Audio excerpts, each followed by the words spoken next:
academic excellence with honors, let us put our hands together as we welcome Cleo V. Maglaki.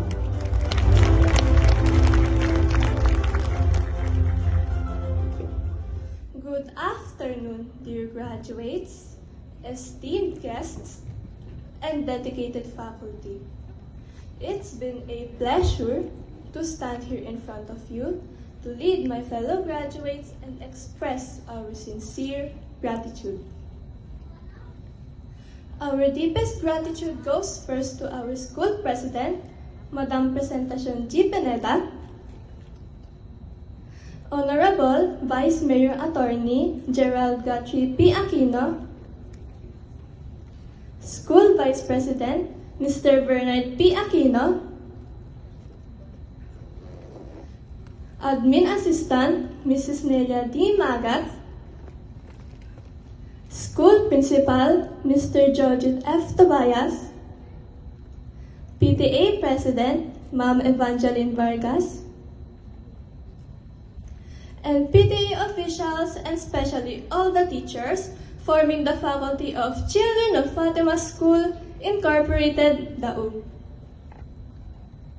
Let me mention also our gratitude to the non-teaching personnel of the school.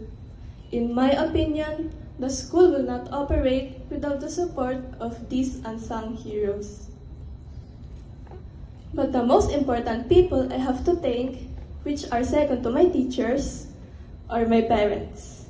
They are the ones who chose this school, and I am very thankful for bringing me on board. My fellow graduates, the next journey is waving. Most of us will still be in CFSI, but some might find themselves continuing the journey from other schools. Wherever you'll be, please don't forget to look back and thank CFSI for all the learnings and values. As we embark on our next endeavors, let us take the opportunity that lie ahead and perform better for our future selves. My sincere gratitude to all. I thank you. Maraming salamat po.